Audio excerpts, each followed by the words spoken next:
Ok, entonces comencemos formalmente el webinar de mayo. Estamos implementando esta modalidad, que creo que es una muy buena idea, ha tenido buena recepción.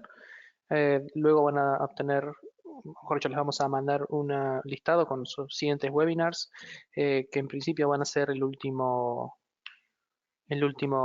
viernes de cada mes. A esta hora creo que es una buena hora. Este, Recuerden que, bueno, espero que la gente que está en Perú, ya son las 9:30 más o menos de la mañana, espero que este horario les sirva. Si no, por favor, pueden comentárnoslo. También podemos implementar quizás un webinar a la mañana, un webinar a la tarde. Eso me gustaría que ustedes nos lo comenten, porque a fin de cuentas también esto es para que ustedes nos conozcan y les sirva, ¿no? Así que, bueno, nuevamente, mi nombre es Leonardo Rossi, soy doctor en química. Soy el responsable de las líneas de espectroscopia molecular y análisis elemental. En el webinar de hoy, entonces, vamos a hablar un poco de análisis por infrarrojo cercano. Eh, Quizás es una técnica un poquito más desconocida, ¿sí?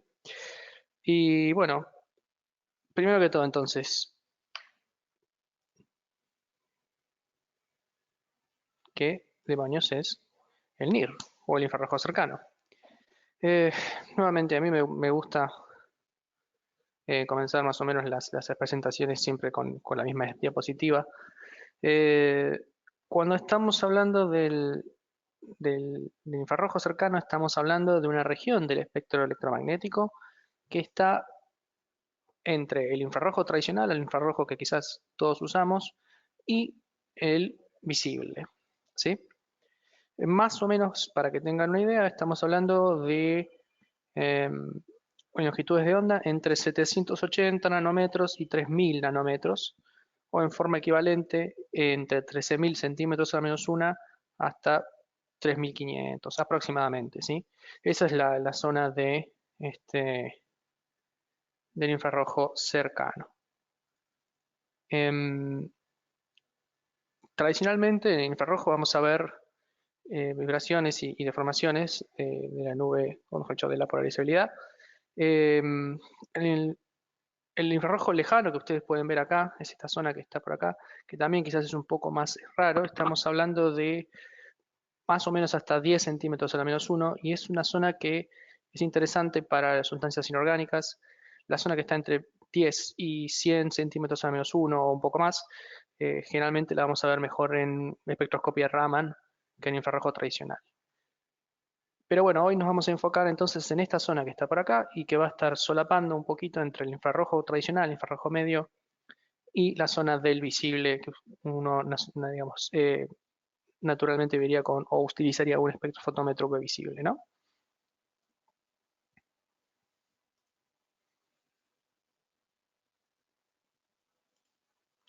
Bien, entonces, el infrarrojo medio, el infrarrojo tradicional, ve, entre comillas, las vibraciones fundamentales. O sea, vamos a ver las deformaciones de la polarizabilidad de una molécula, eh, digamos, la banda fundamental, ¿sí? Piénsenlo como una onda estacionaria, ¿sí? Si ustedes recuerdan un experimento sencillo de física, una onda estacionaria tiene una onda fundamental sin nodos, y luego va a haber sobretonos de haber uno, dos, n nodos. Acá alguien me pregunta si se cortó el audio. Eh, ¿Alguien me puede confirmar que no ya se ha cortado el audio? ¿O simplemente que yo hago pausas largas? Se cortó el sonido, me están diciendo.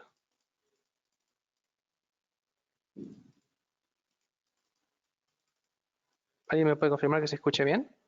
Nuevamente. Se desconecta por momentos. Están diciendo. Esto se escucha. Ok, no se cortó. Bien. Retomando entonces. Infrarrojo medio tradicional, vamos a ver la vibración fundamental, las deformaciones fundamentales, mientras que en el infrarrojo cercano vamos a estar viendo las bandas combinatorias, ¿sí? O vamos a estar viendo, por ejemplo, las transiciones superiores, o sea, los sobretonos, ¿sí? Eh, muy similar a lo que es infrarrojo tradicional. Vamos a tener contribuciones fundamentalmente de los enlaces carbono-hidrógeno, nitrógeno-hidrógeno, oxígeno-hidrógeno, ¿sí?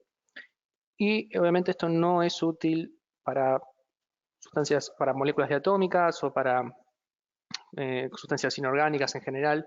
Si bien hay algunas bandas de transición ahí entre digamos, más pegadas a lo que es el visible, que se pueden ver por NIR, de hecho en el laboratorio donde yo trabajaba lo hacíamos, no es la aplicación tradicional para el NIR, ¿sí? Siempre vamos a estar, o más que nada vamos a estar viendo esas señales que nos dan esos enlaces. Entonces,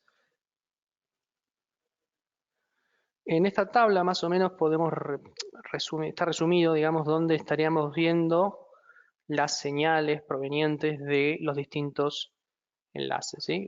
Fíjense, eh, esto tiene, mejor dicho, cada tipo de enlace tiene varias señales en NIR. Obviamente va a depender de cómo es la estructura de nuestra molécula. Pero bueno, esto básicamente resume, fíjense que casi todos los grupos funcionales o los más interesantes tienen alguna señal en el NIR y esto va a ser muy bueno, sobre todo porque nos va a permitir analizar muestras donde, por ejemplo, hay agua. Generalmente cuando uno tiene agua en, en su muestra, en infrarrojo medio, suele ser un problema porque es una banda muy grande, porque es una banda muy intensa y otras, puede tapar otras señales. ¿Mm? Bien, me siguen diciendo que se cortó el audio. Ok, en esta diapositiva entonces lo que podemos comparar es el espectro infrarrojo tradicional y el espectro de infrarrojo cercano, ¿sí? Entonces fíjense, más o menos alrededor de 3100 hay una banda fundamental, ¿sí? Y en la parte superior pueden ver lo que sería el primer sobretono, el segundo sobretono, el tercer sobretono. Eh, y esta zona que está por acá, generalmente son bandas de combinación, ¿sí? Donde tenemos, eh, por ejemplo, con el agua de la muestra, etcétera.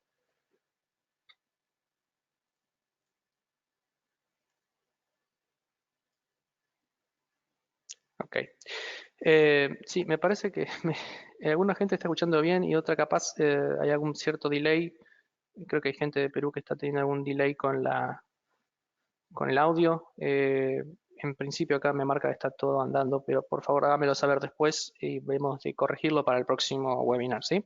Gracias. Bien, entonces, ¿para qué se usa el infrarrojo cercano? Bueno, la verdad es que casi todo tipo de muestras. Una gran ventaja es no tener que prepararla esa muestra, ¿sí? Estamos hablando de que pueden ser sólidos, líquidos, pueden ser los granos de la cosecha, pueden ser una suspensión de partículas, puede ser una pasta o un jarabe.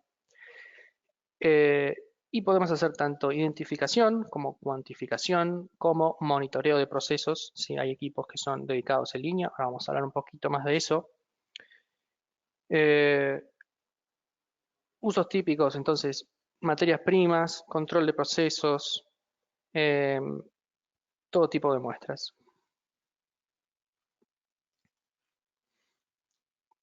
¿Por qué se usa NIR entonces? ¿Por qué usar NIR y no usar otra técnica? Bueno, muchas veces uno puede tomar la muestra como viene, directamente medir a través de plástico, a través del vidrio. Generalmente no se requiere ningún tipo de preparación de muestra. Uno puede analizar múltiples componentes de un solo espectro, ¿sí? O sea, si uno hace bien su calibración, puede obtener un análisis mejor dicho, hacer un análisis multiparamétrico y obtener resultados para varios parámetros de la muestra. Generalmente no se utiliza ningún tipo de reactivo y no hay consumibles. Eso es una gran ventaja, dado que, primero que todo, ahorra un costo y segundo, no tenemos un problema de logística ni de desechos, ¿sí? Piensen que muchas técnicas, y un ejemplo tradicional es el Kieldal. El Kieldal es el método más diseminado, el más difundido para lo que es análisis de proteínas. Sin embargo, es un método largo, costoso, sucio. Uno puede analizar contenido total de proteína por NIR y básicamente no tiene ningún consumible. Otra gran ventaja en lo que es remote sampling, o sea, uno puede medir en forma remota utilizando fibra óptica. Eso es una gran ventaja.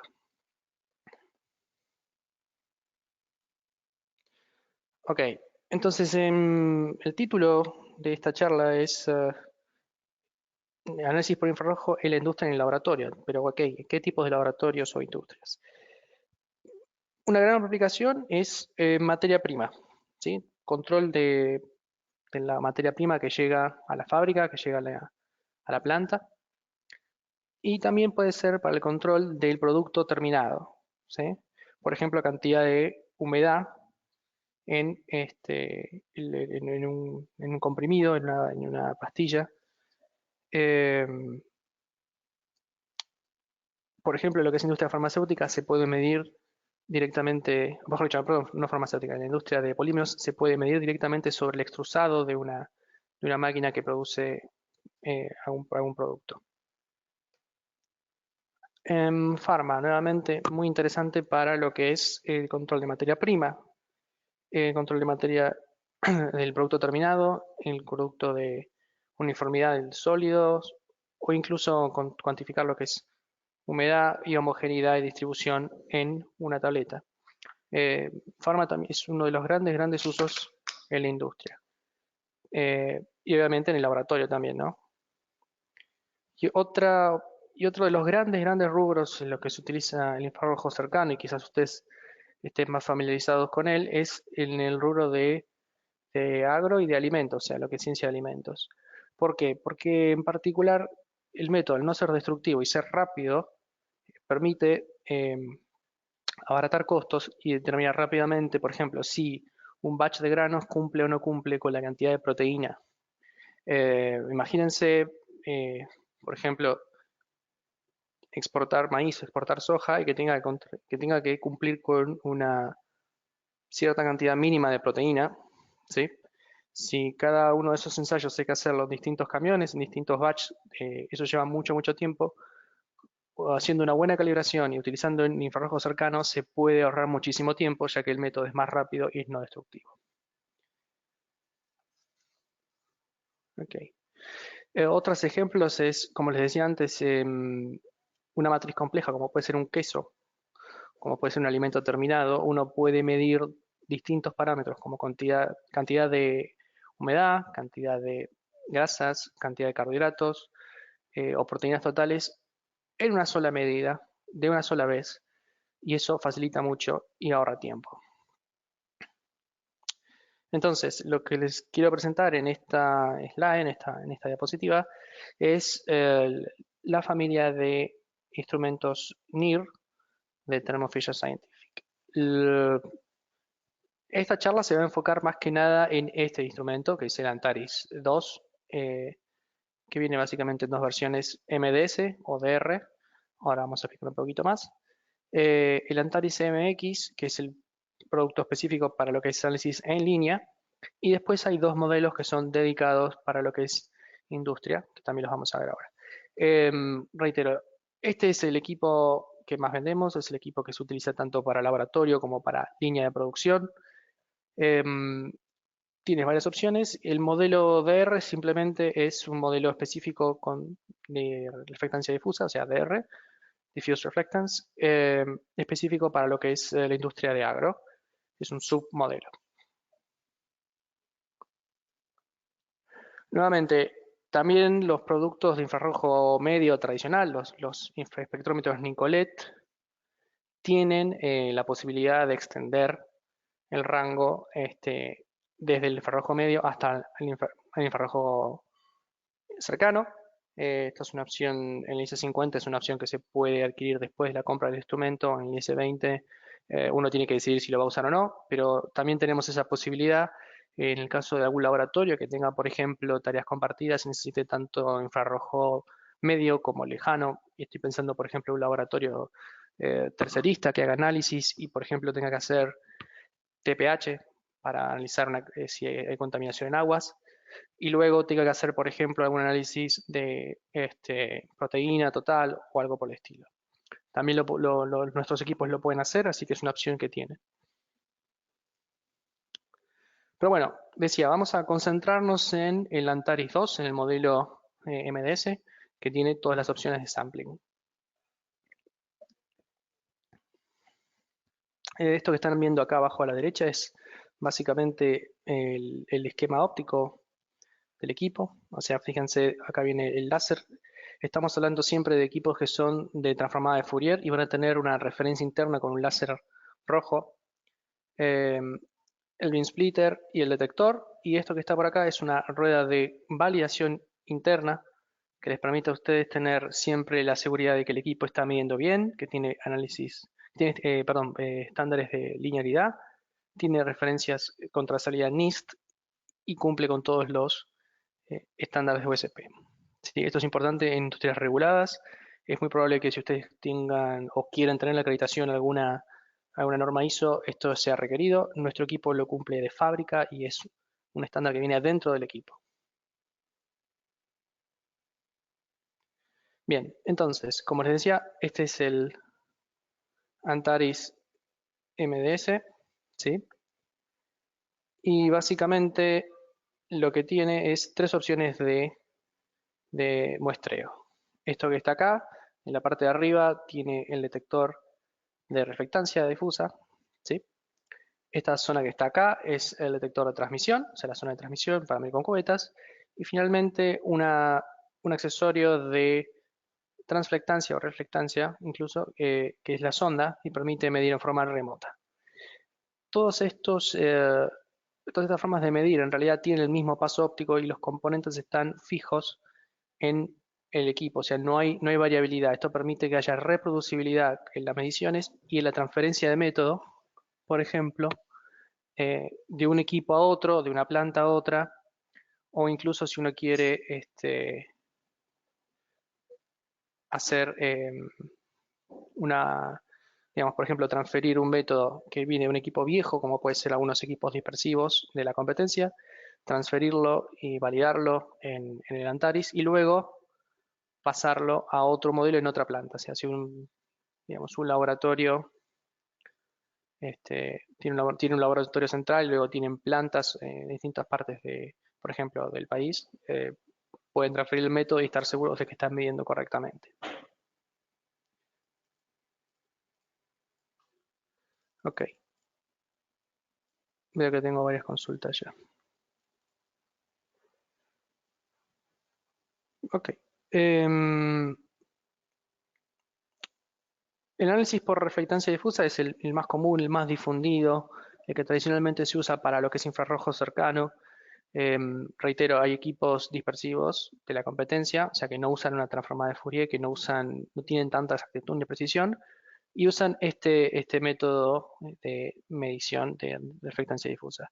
Es muy sencillo, uno simplemente lo que hace es colocar la muestra, generalmente incluso en el mismo empaque, como decía antes, sobre la esfera de reflectancia difusa y medir. ¿Sí? Muy sencillo. Este, ahora bien, muchas veces uno lo que tiene es una muestra inhomogénea, como puede ser el caso de pellets, como puede ser el caso de algún extrusado. Eh, este es el ejemplo típico que mencionaba antes de lo que es agro. ¿Sí? Por ejemplo, o bueno, uno puede ser, digamos, no solamente el grano de maíz, el grano de trigo, puede ser, por ejemplo, en un producto terminado como es alimento balanceado para mascotas, que es otra aplicación muy interesante. Uno lo que quiere es tener un promedio, ¿sí? Ya que la muestra no es homogénea. Entonces lo que tenemos es básicamente un accesorio que se pone sobre la esfera de reflectancia difusa. Uno coloca su muestra y este carrusel lo que hace es girar e ir tomando una medición promediada de toda la muestra. ¿Mm? Tenemos básicamente dos opciones de 5 y 12 centímetros, pero se pueden hacer a medida. Y generalmente estamos hablando de pellets o más que nada materias primas para este tipo de aplicación. Tenemos un accesorio de transflectancia que es muy bueno para lo que es líquidos viscosos. Por ejemplo, si uno quiere trabajar con mieles, si uno quiere trabajar con aceites, lo que hace este, este accesorio es simplemente dar un paso óptico reproducible de 0,5, 1 o 2 milímetros, ¿sí? Entonces uno coloca un pequeño blister con su líquido viscoso, lo aprieta, el paso óptico es siempre el mismo, es reproducible y puede medir. ¿La ventaja cuál es? Principalmente que al usar una bolsita, ¿sí? O un blister, uno evita tener que limpiar entre muestra y muestra, lo cual facilita el, digamos, evita que haya contaminación entre muestras y facilita lo que es el flujo de trabajo, ¿no? Si no, uno tiene que estar limpiando entre muestra y muestra. ¿Mm? También, obviamente, proveemos las bolsas de polietileno para el muestreo. Es prácticamente el único consumible que puede llegar a tener este infrarrojo cercano. Bien, tenemos también un accesorio para lo que es tabletas duras o comprimidos, como quieran llamarlo, eh, y otro para cápsulas blandas, ¿sí? ¿Qué pasa? Una cápsula blanda, generalmente de gelatina, eh, no da una buena señal por reflectancia, por difusa, porque básicamente todo transmite. Entonces, lo que tenemos es para medir tanto si es una tableta, un comprimido opaco por difusa y si no por transflectancia con un detector especial de amplio rango. Acá a la derecha pueden ver, ¿sí? Básicamente es un accesorio que va sobre el detector de reflectancia difusa, lo mismo que en las slides anteriores. Esto se coloca, se mide y se saca si se necesita medir otro tipo de muestras. ¿Mm? Transmisión. Esto quizás es lo que ustedes están más acostumbrados de otros tipos de técnicas, de UV-Vis, por ejemplo. Transmisión es obviamente el método más sensible y es el mejor para cuantificar, sin duda. En el caso del Antares, la ventaja que tiene es que el holder para celdas está termostatizado, entonces uno puede, digamos, puede reproducir, por ejemplo, la temperatura de un proceso de producción. Ahora, al final vamos a ver un poquito sobre eso en un ejemplo práctico. Tiene una posición de background dedicada y nuevamente está pensado para que la toma de mediciones sea lo más reproducible posible, porque es muy importante en NIR donde uno va a estar tomando un espectro y poniéndolo dentro de un modelo para obtener ciertas respuestas. Em, Pueden medir con cubetas, pueden medir con viales, tubos de ensayo, pueden usar las típicas tarjetitas si tienen una muestra quizás tipo pellet, o mejor dicho, tipo disco de bromuro de potasio. Em, Nuevamente, este es el método, o mejor dicho, el método más sensible, ¿sí?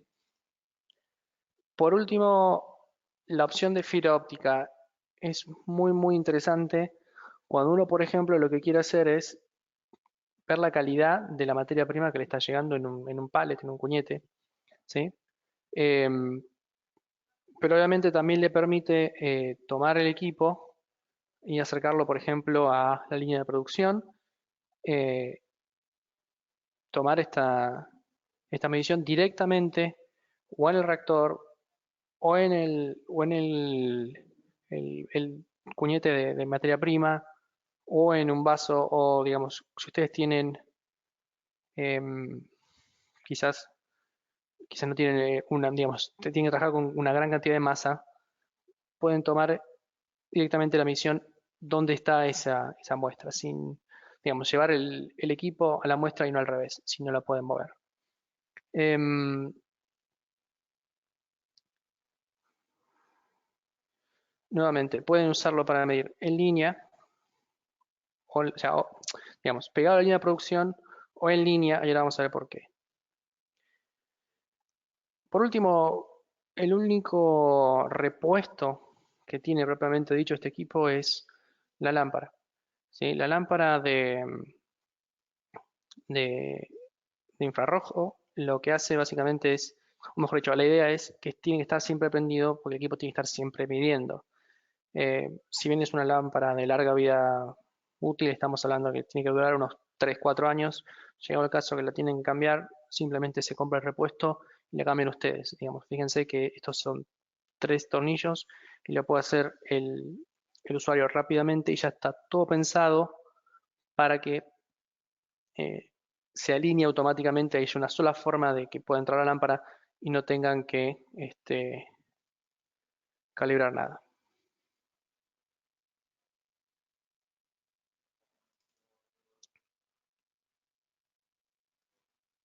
Ok. Reitero, ese es lo que estábamos hablando, es el Antares 2, es el modelo más tradicional, tanto para laboratorio como línea de producción. Pero tenemos otros modelos que son dedicados. Por ejemplo, este es el MX, el Antares MX, que está pensado para análisis de procesos en tiempo real. ¿Sí? Entonces, fíjense que tiene 4 entradas, que la pueden ver en la foto acá a la derecha.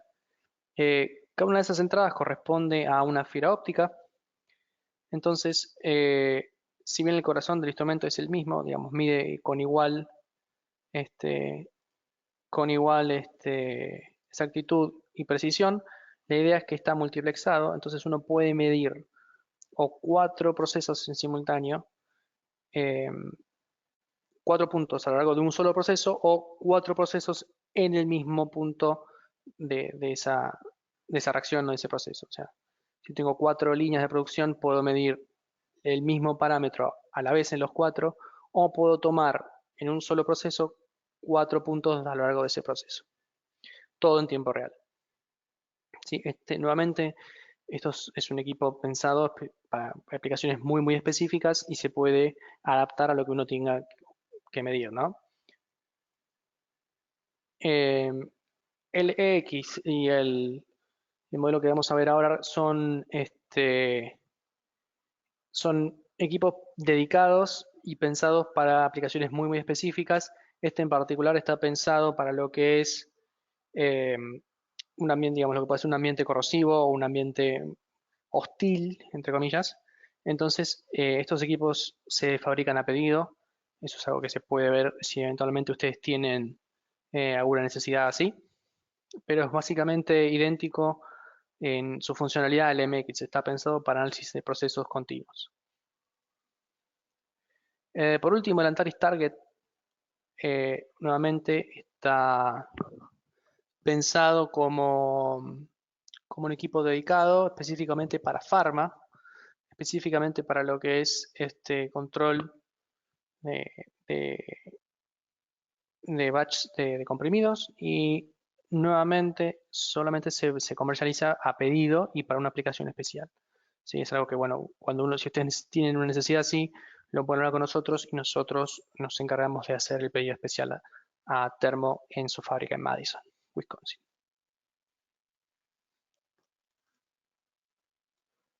Ok, ¿cuál es el software que usan estos equipos? Tenemos varios softwares, algunos para algunas aplicaciones específicas, pero básicamente todo se maneja desde el Result. La idea es que es un software que está integrado para trabajar desde tomar el espectro hasta el procesado y el análisis multiparamétrico. Tiene un módulo más cuantitativo que es el TQ Analyst, ¿sí? Pero básicamente manejan todos de este software. Quizás algunos o tenga mayor conocimiento de lo que es el Omnic.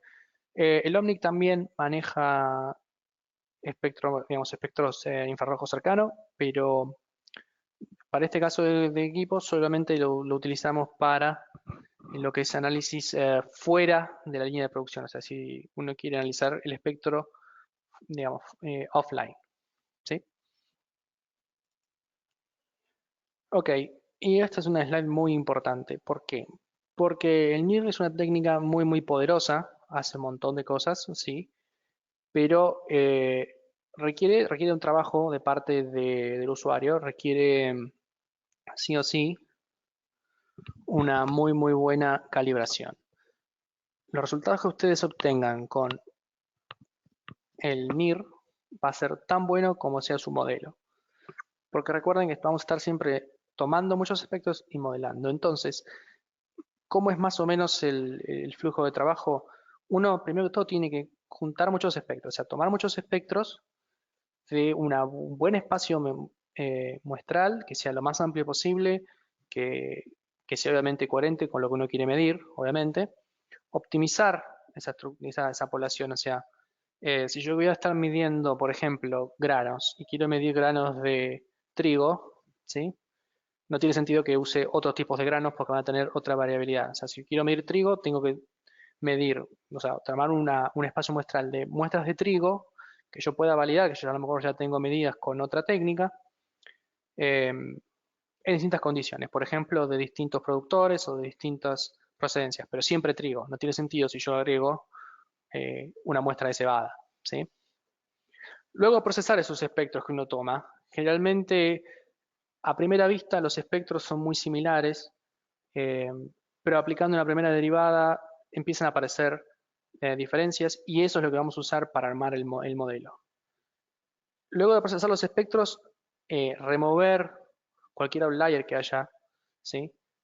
Eh, y con lo que significa, lo que dice ahí de ajustar la región es eh, la idea que uno tiene que abocarse a la región del espectro que efectivamente uno ve diferencias luego del tratamiento matemático. ¿Sí? Me dicen que no se escucha nuevamente. Estamos teniendo problemas de audio, me parece. Ok.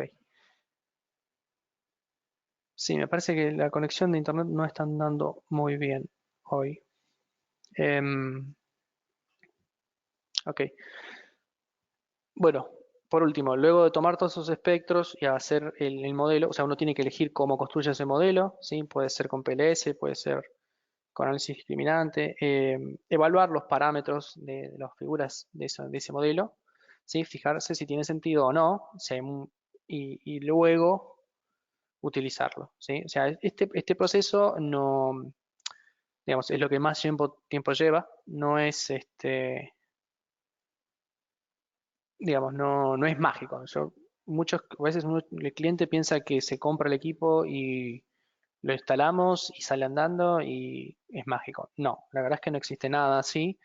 Nada que uno apriete un botón y sale funcionando el equipo sin ninguna calibración previa. ¿Por qué? Porque puede haber variabilidad, mucha variabilidad con las muestras que uno tiene. Entonces es importante armar un buen modelo de lo que uno quiere medir y que ese modelo sea coherente. Sí, obviamente nosotros podemos ayudarlos, tenemos capacitaciones, damos capacitaciones, pero no es que uno saca el equipo de la caja, lo enchufa y listo. No. ¿Sí? Y obviamente uno tiene que luego revalidar su método cada tanto, ¿no? Si bien uno hace la calibración una vez, siempre se pasa una muestra o un patrón de validación para para ese modelo, ¿sí? Ok, entonces vayamos ahora a ver un poquito un ejemplo más práctico, ¿sí? De lo que es un análisis cuantitativo de fructosa en jarabes de maíz. Todo lo que vamos a ver a partir de ahora son notas de aplicación hechas por Termo. Este va a ser un poquito más en detalle. Eh, Jarabe de maíz de alta fructosa. Todos sabemos lo que es, todos lo conocemos. No me voy a meter en el detalle de si es bueno o es malo para su salud.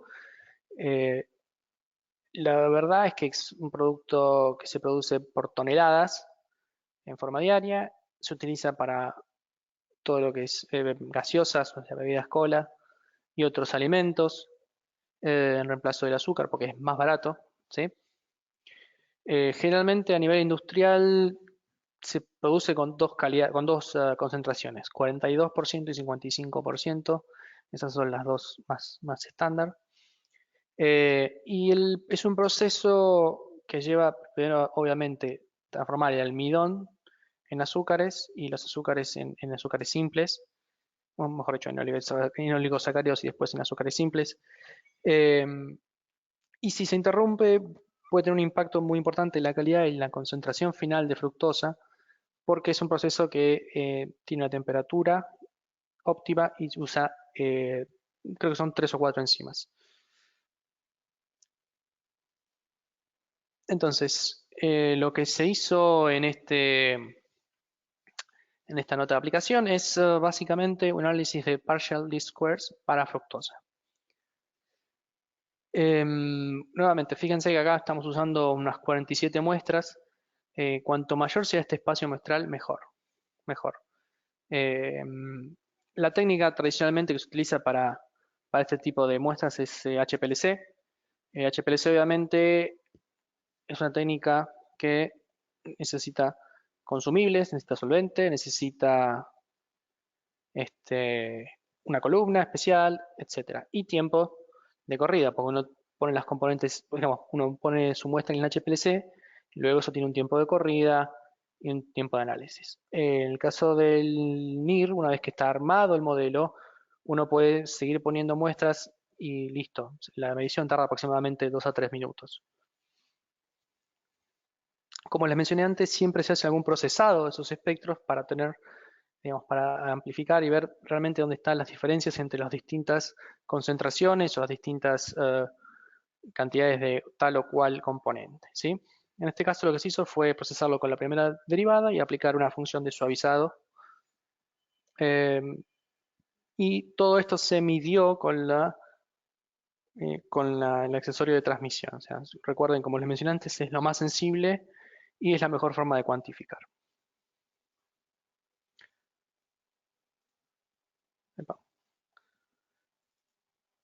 Entonces, esto es básicamente cómo se fue armando el método, ¿sí? Esto es el TQ-Analyst, que es el módulo de análisis cuantitativo, ¿sí? Entonces, fíjense que acá lo que tenemos son los distintos patrones que se fueron utilizando, el porcentaje de fructosa nominal, ¿sí? Y acá se pueden hacer los reportes, se pueden ver los espectros, los estándares, las regiones que se van a utilizar. Acá lo que hay es entonces distintos espectros, ¿sí? Distintos de los distintos muestras tomadas, ¿sí? Fíjense que son similares, entonces necesitamos algún procesado justamente, este es el espectro crudo, fíjense que está acá la absorbancia, para poder procesarlos. Esta banda de combinación del agua no la vamos a utilizar y vamos a quedarnos, por ejemplo, con esta zona y esta. Fíjense que yo les dije antes, el NIR más o menos va a ir de 3500 hasta 11.000, 12.000 centímetros a menos 1. ¿Tiene sentido quedarnos con toda la región? La verdad que no, nos conviene trabajar solamente con estas donde efectivamente tenemos información útil. ¿Sí? Fíjense acá cómo se agranda. Perdón, fíjense este detalle de los espectros y el procesado. ¿Sí?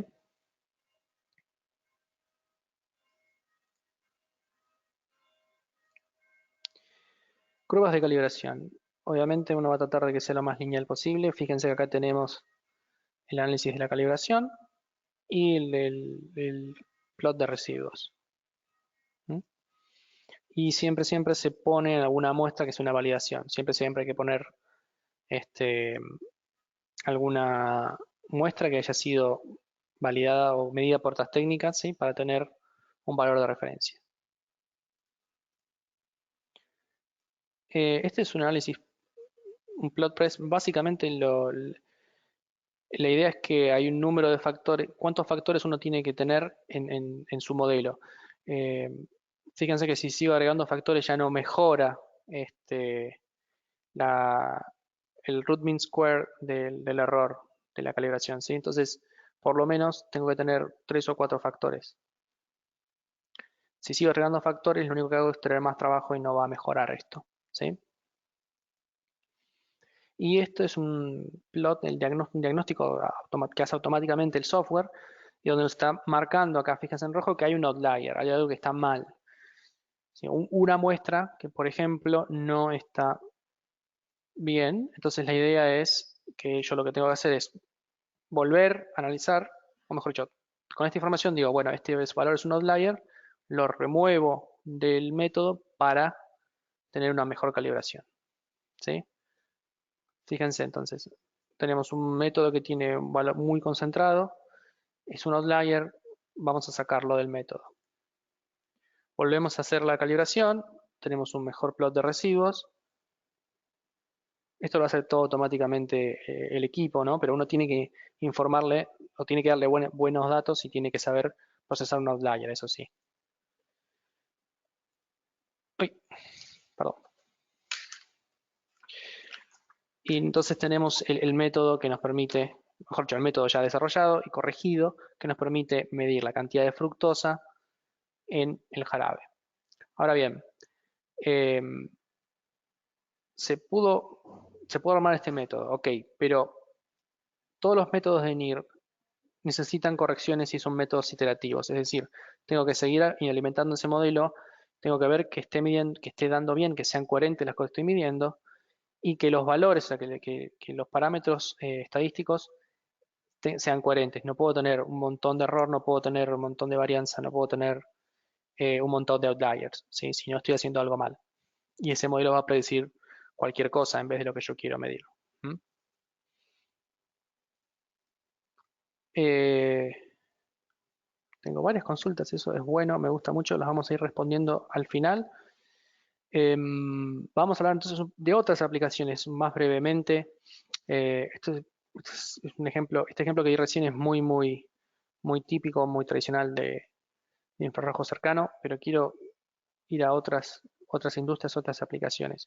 Y nuevamente, esto sirve tanto para, digamos, para el proceso, o sea, uno puede medirlo en la línea de producción, o puede medirlo en el laboratorio. Y muchas veces el Antares se puede utilizar en ambos campos, o sea, transportarlo desde el laboratorio hasta la línea de producción y viceversa. Entonces, esto que les estoy mostrando acá es otra nota de aplicación. Análisis de ácidos grasos y una mezcla. Este, por ejemplo, en lo que es farma se usa mucho ácido esteárico como excipiente, sobre todo en algunas preparaciones cosméticas. Y muchas veces ese ácido esteárico puede venir contaminado, ¿sí?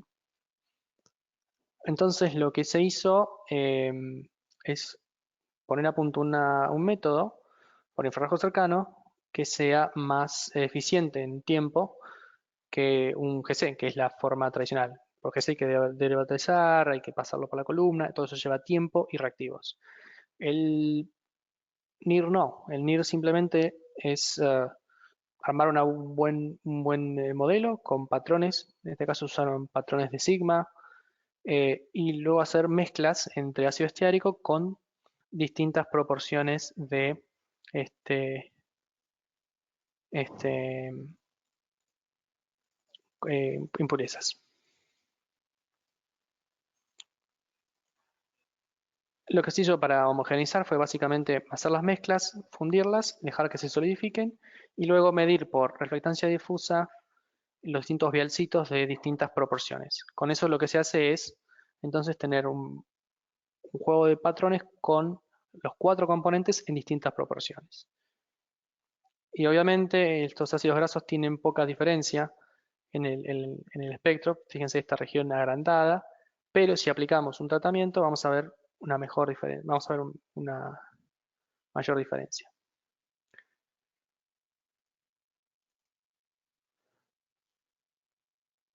Este, esta técnica se puede usar, digamos, no se puede realizar con instrumentos dispersivos. ¿Por qué? Porque necesitamos una muy buena resolución y una buena exactitud para este tipo de componentes donde los espectros son muy similares, ¿sí? Esto que están viendo acá entonces es ya el tratamiento de los datos y el modelo que se armó, que es bastante bueno, y se pudo desarrollar una técnica rápida para la identificación de materias primas fuera de especificación. Algunas personas obviamente van a que quieren leer estas notas de aplicación, después lo que vamos a hacer es juntarlas todas y mandárselas por mail. Quédense tranquilos para que puedan ver toda la info, ¿sí? Otro ejemplo es análisis multicomponente en tabaco. Em, Gran número de parámetros en el tabaco se analizan hoy día por técnicas tradicionales, técnicas de química húmeda, ¿sí?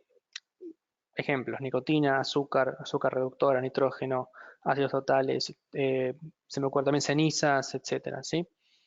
El problema, entre comillas, con el tabaco es que no hay digamos, no puedo comprar un frasquito de estándar de referencia de tabaco. Lo que necesito es entonces armar una muy buena calibración con muchas muestras de hojas de tabaco de distintas fuentes, distinta proveniencia y con distintos tratamientos también, ¿sí? Distintos tiempos de secado, distintos tratamientos, etcétera. Esta es una otra aplicación que se hizo en conjunto con el Instituto Chino de Investigación en Tabaco, ¿sí? Por eso estaban interesados solamente en reducir ese tiempo de análisis de horas a por lo menos minutos. Y fíjense que acá lo que hay es una comparativa entre el método desarrollado por NIR, por Flow Injection Analysis, y por bueno, el método manual de química húmeda, química de mesada con reactivos, ¿sí? Bueno, claramente es mucho más rápido, claramente es mucho más verde, mucho más limpio. Estamos hablando de que no necesitamos reactivos prácticamente, ¿sí? Y un gran factor lo que es el tema costos. Una vez que se compra el equipo se amortiza rápidamente al no tener que gastar dinero en reactivos y se ahorra muchísimo, muchísimo tiempo al tener un equipo que analiza todos los parámetros o casi todos los parámetros en simultáneo y con un solo operador. ¿Mm? Otra ventaja que tiene el Antares. Los métodos de química húmeda necesitan un laboratorio, sí o sí. Material de vidrio, los solventes que hablamos antes, los reactivos, y tiene que estar en el laboratorio, que tiene que ser, básicamente tiene que estar separado de lo que es el área productiva. El caso del Antares no, el Antares puede estar incluso midiendo en línea o puede estar al lado prácticamente de la planta de producción. No necesita un laboratorio dedicado.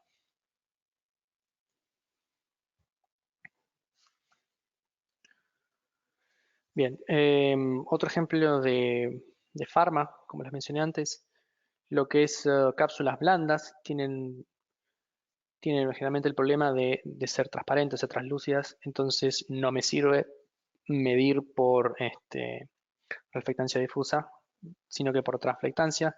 Tenemos un detector, un accesorio específico para esto. Y para demostrar el método, lo que se hizo fue utilizar una cápsula blanda de vitamina E recubierta en gelatina.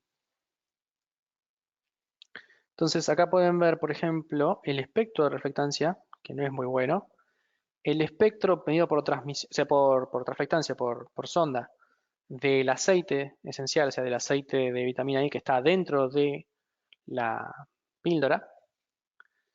Y acá abajo, directamente analizado con el accesorio para tabletas blandas.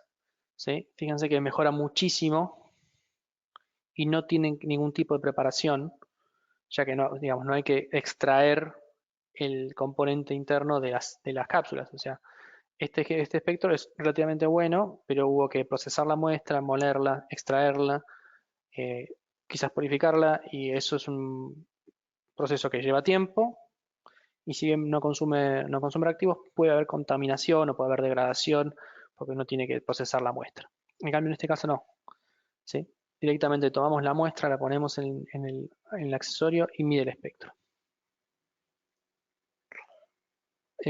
Por último, un ejemplo de lo que es análisis de polímeros, tanto, como mencioné antes, tanto la materia prima como el producto terminado es necesario controlarla. En el caso del polietileno, piensen que por un lado digamos, se fabrican los pellets y con los pellets se producen material de plástico, puede ser distintos utensilios, no, qué sé yo, piensen por ejemplo en lo que es botellas de agua, que es muy tradicionalmente de polietileno, o algún recipiente o incluso puede ser la carcasa de sus celulares. Por otra parte, eso es la parte de materia prima, ¿no? Pero por otro lado, muchas veces ese polietileno se recicla y es necesario tener un análisis, un control de eso que está viniendo. O sea, entonces, la idea es utilizar NIR para hacer un análisis rápido, un método rápido que no implique desgregar la muestra, que no implique utilizar RMN u otras técnicas que necesitan preparación de muestras. Fíjense que acá lo que estamos usando es nuevamente el carrusel de difusa automatizado.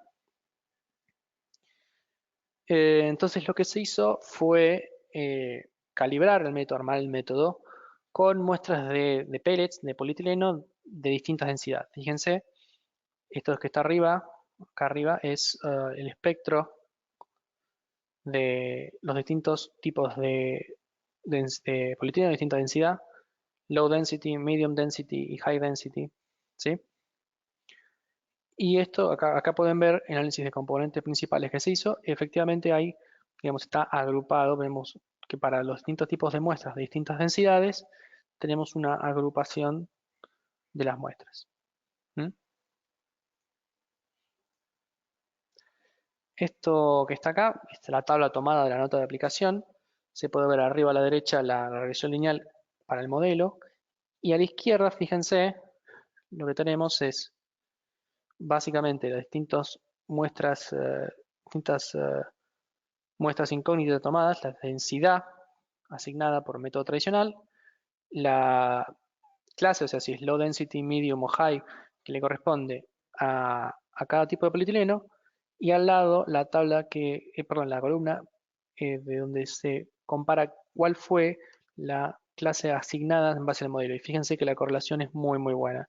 Es prácticamente 100% de aciertos. ¿Mm? Así que bueno, estamos llegando al final de la charla. Tengo varias consultas, varias preguntas. Denme unos minutos para organizarlas. Si quieren mandármelas ahora, digamos, pueden mandar las consultas ahora. Em, Esto que está acá obviamente es mi mail. Pueden mandar, pueden mandar consultas más adelante, obviamente, de este u otros temas, no hay problema. A ver, voy a tratar de organizar un poquito las consultas. Deme un minutito. Ajá.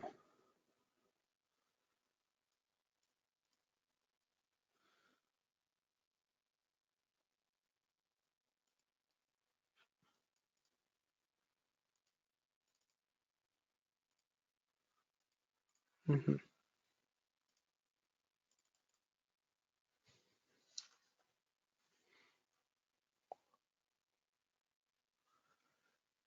Bueno, tengo mucha gente diciéndome que no se escucha bien, otros que sí se escucha bien. En serio, por favor, me gustaría que después nos manden un mail si han tenido problemas con lo que es el audio. Em, ajá, parece que sí, parece que hubo problemas.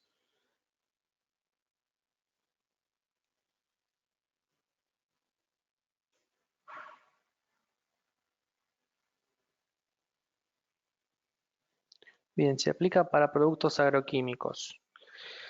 Em, la verdad es que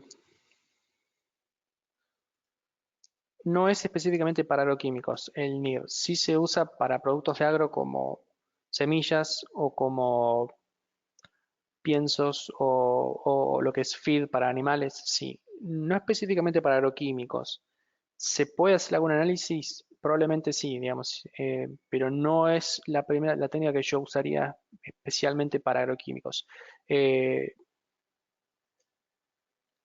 de todas formas, por favor, escribinos y, digamos, a ver cuál es la aplicación específica y vemos si se puede hacer algo, pero yo pensaría más en algo como una cromatografía. Bien. Mm, bien, acá alguien me dice que usan ujú, cremas farmacéuticas. ¿Se puede usar sí, se puede usar en preparaciones farmacéuticas, se usa mucho en farma y como mostré antes, está muy bueno para lo que es, por ejemplo, materia grasa y uno puede llegar incluso a medir proteína total o, este, digamos, nuevamente, cremas es muy amplio, ¿no? Uno tiene que tener el modelo específico sus cremas, entre comillas, pero sí, sí, definitivamente sí. ¿De qué material es la lámpara? Eh, la lámpara es de tungsteno, básicamente. Es similar a una lámpara, a un bulbo incandescente, pero es un poquito más específico. No es que se va a quemar como una lamparita. Es un filamento más grueso, ¿no? ¿Cuál es la precisión? La precisión, digamos, la resolución, si querés, espectral del Antares es del orden de hasta 2 centímetros a la menos uno y la precisión es del orden de 0,05. Ujú.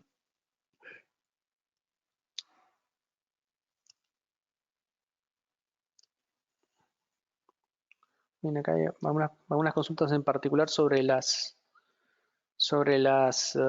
notas de aplicación. Yo se las voy a mandar para que lo vean.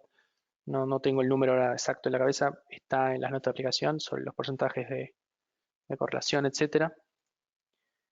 Em, en cada, bien, acá me preguntan si en cada corrida se pone nuevamente una muestra de referencia. Es una buena idea.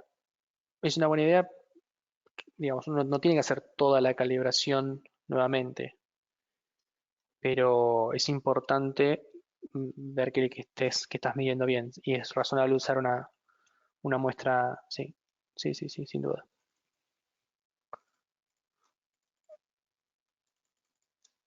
A ver, aplicaciones en forense. Nuevamente, forense generalmente se utiliza infrarrojo medio y se utiliza más Raman. Sí se puede utilizar para algunas drogas de abuso, eso he leído. Sí. Bien, ahí en consulta si va a estar disponible el video. Sí, el video va a estar disponible después, como les comenté. Espero que el audio se escuche bien. Este, bien, acá tengo una consulta un poco larga. A ver.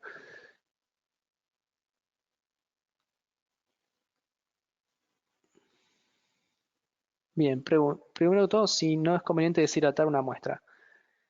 Sí, si estás seguro que eso no va a alterar otros parámetros, por ejemplo, eh, que no se te va a desarmar la muestra, que no se te va por ejemplo, que no se te va hasta, ¿cómo se llama? Se me fue la palabra.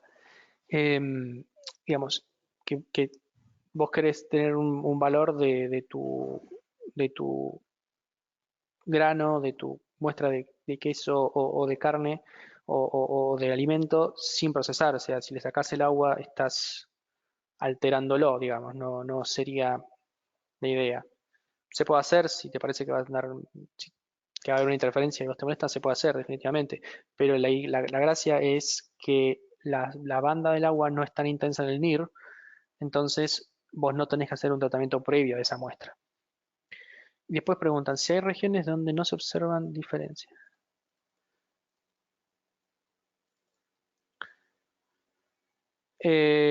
Muchas veces, como mencioné antes, el espectro puede a simple vista no haber una diferencia.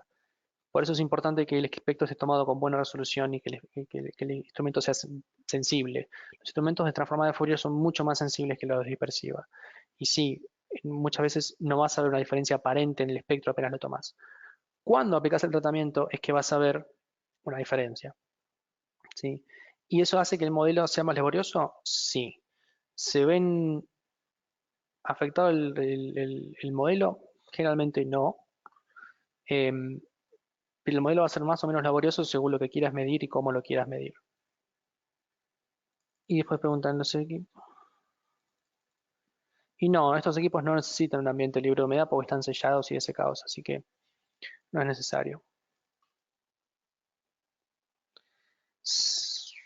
Bueno, acá tengo una consulta si se pueden determinar los aditivos del polietileno de distintas densidades. Sí, seguramente sí, porque eso, digamos, uno tendría que hacer un modelo calibrando con distintos agregados, distintos porcentajes de un mismo aditivo y después con mezclas de distintos aditivos en distintos porcentajes.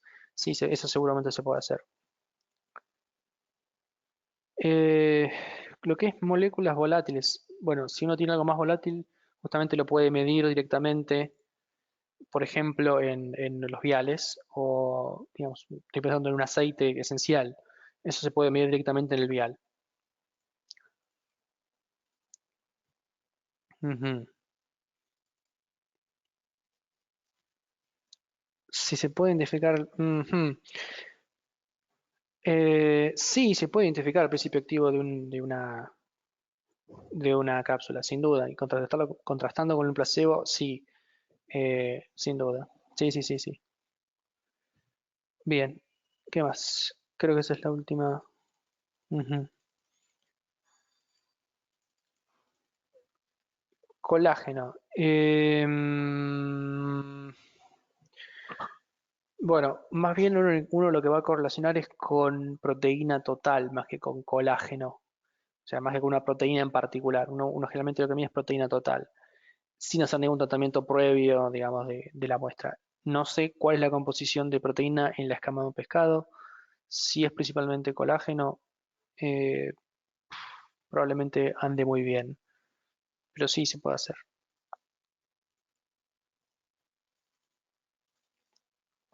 Ujú.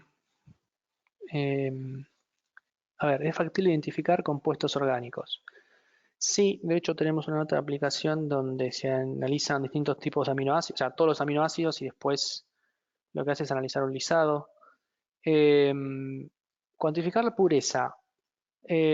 Sí, si uno tiene un buen patrón, un patrón puro, el espectro NIR definitivamente va a ser distinto de, del que está impurificado. Ahora, también depende con qué está impurificado, ¿no? Si, por ejemplo, si vos tenés un polvo blanco y, digamos, si tu muestra es un polvo blanco y tiene una sal inorgánica como cloro de sodio, no lo vas a ver por NIR. Eh, Bien, ¿qué más?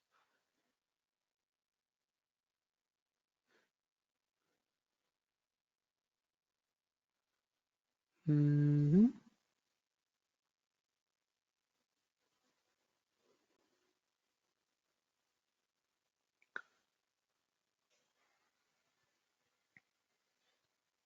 Es factible no. ¿Cómo se usan? Ajá. Bien. Eh, Hay distintas formas de armar un modelo. Generalmente se usa PLS, pero hay otros tipos de análisis. Em, en base a eso, digamos, el software te va a pedir que le alimentes con los espectros correspondientes y, a ver, tiene distintos tests para verificar si está dando bien o no, sobre todo lo que es el, eh, el square, como es el root mean square of error calibration o otros, otros parámetros, pero ahí depende mucho de qué querés medir, cuántos parámetros querés medir y cómo estás armando el modelo. ¿Sí? No, no es tan sencillo, eso no es tan sencillo, determinar qué es variable independiente o independiente. Pero NIR muchas veces se utiliza justamente para medir parámetros que son interdependientes entre sí. Y es muy bueno para eso.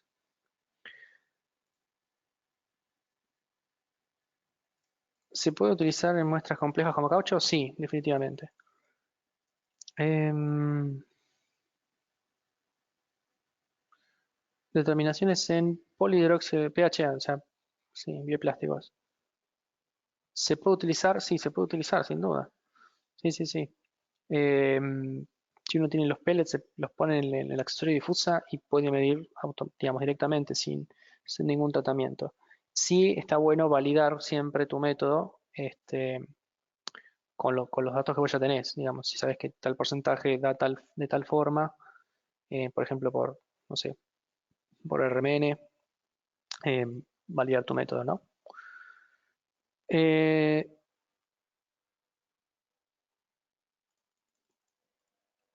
Eh, ajá, sí, eso está bueno. ¿Autoridades regulatorias aceptan este método como identificación de materias primas? Tengo entendido que sí, y de hecho nuestro equipo cumple con normativas USP.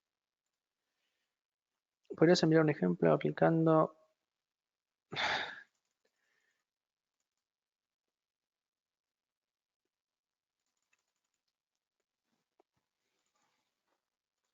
Bien, acá me están pidiendo el video, reitero, el video de la grabación, de la presentación se los vamos a mandar. Em,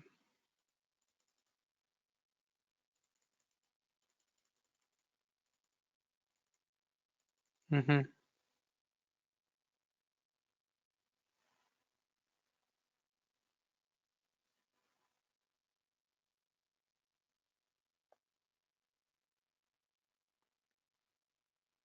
ujú. Bien, acá me están preguntando si, digamos, comparándolo con infrarrojo tradicional, una vez es cuando mide por transmisión, lo que tiene que hacer es a lo mejor agregar, hacer por una pequeña cantidad de muestra y una gran cantidad de bromuro de potasio para hacer la pastilla. Bien, en ese caso, cuando uno está viendo por transmisión, transmisión es la forma más sensible de medir. Entonces es razonable que muchas veces se saturen el espectro. En el caso de difusa, como uno justamente está midiendo luz difusa, eh, baja un poco la sensibilidad, pero a su vez eso te va a, o no vas a tener el problema que tenés de saturar un espectro. ¿Mm? Obviamente el equipo también mide por transmisión y se puede medir eh, con el pellet de bromuro, ¿no? Pero si vos ya tenés ese problema porque tu muestra absorbe mucho, es mejor medirlo por difusa.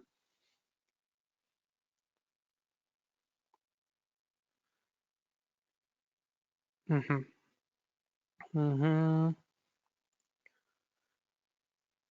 Tamaño de muestral y bueno, va a depender mucho de lo que quieras medir, pero yo menos de 40, 50 muestras me parece que no va a dar bien.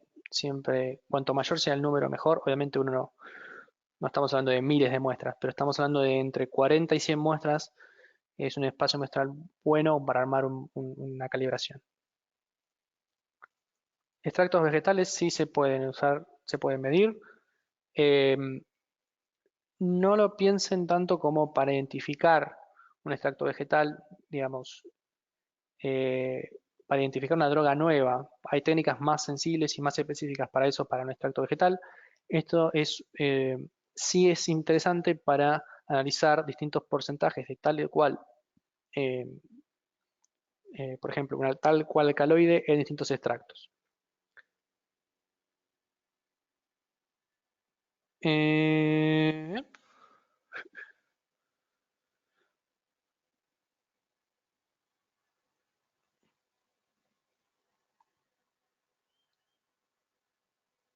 Ujú. Si se usa un background externo, sí, sí hay que medirlo, obviamente. Y por eso, como les decía antes, aunque uno no va a pasar de vuelta todas las muestras de su modelo, sí está bueno tener una muestra que uno está pasando como validación de lo que está haciendo, ¿no?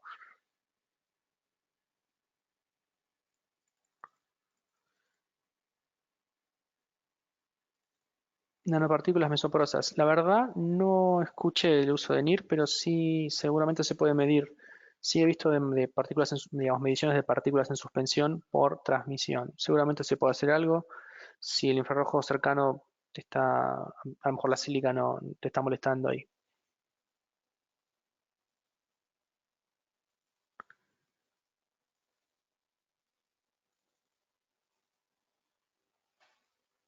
Ujú, bien.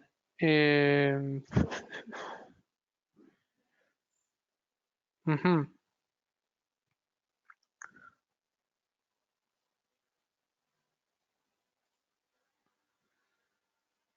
Sí, los métodos solamente validados tienen que cumplir con OSP. Sí, sí, sí. Y justamente nuestro equipo digamos, se puede validar para OSP. Eh, con el tema este de producción de caucho, sí, definitivamente se puede utilizar. El tema es qué parámetros querés medir y cómo los querés medir. ¿No? Digamos, en el caso del látex o ya el producto terminado van a ser o por transmisión o por reflectancia, ¿no? Em, pero sí, definitivamente se puede. Ujú. Y sí, de hecho se usa para lo que es cereales, en particular lo que es la bolsa de granos de Canadá utiliza NIR y ya dejó de ser, eh, dejó de hacer Kjeldar porque la verdad es una técnica que consume mucho tiempo y muchos reactivos. Eh, si bien uno necesita un operario más o menos entrenado, tanto para ambas técnicas, una vez que se hace por NIR es mucho más sencillo y mucho más rápido. Así que bueno, yo creo que son todas las preguntas. Si tienen más consultas, escríbanme, no hay problema, me encanta, me parece buenísimo que realmente haya tantas consultas y hayan interactuado. Este, yo estoy súper contento. Eh, si me faltó alguna cosa, escríbanme, por favor, escríbanme, o pueden llamarnos, pueden seguirnos en redes sociales, estamos, obviamente, esto es parte de nuestra campaña de redes sociales también. Eh, pueden seguirme en LinkedIn, seguirnos en LinkedIn, que es donde más novedades posteamos. Y nuevamente van a recibir,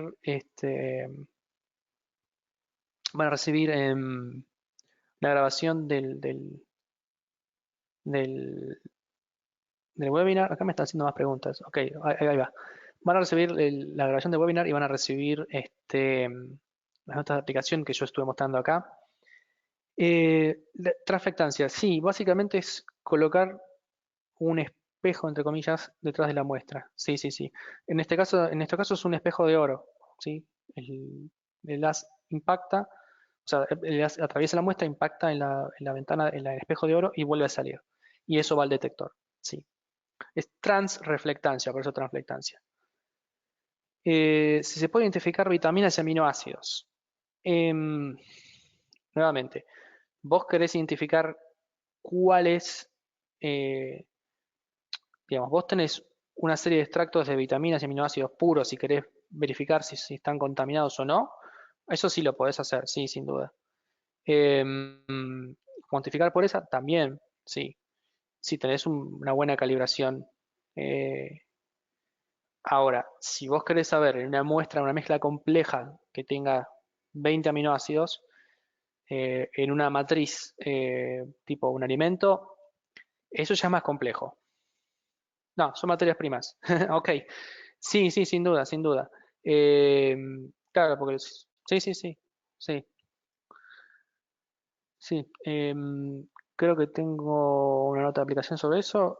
Em, Fabián, ¿me escribís y te envío esa nota? ¿Te parece? Recuerden, ahí tienen mi mail, lrossi@solanalyticas, son-medioanalyticas.com. Síganme en LinkedIn, síganos en redes sociales, ¿sí? Y muchas gracias por estar acá. Muchas gracias por escuchar y por las consultas. Así que hasta la próxima.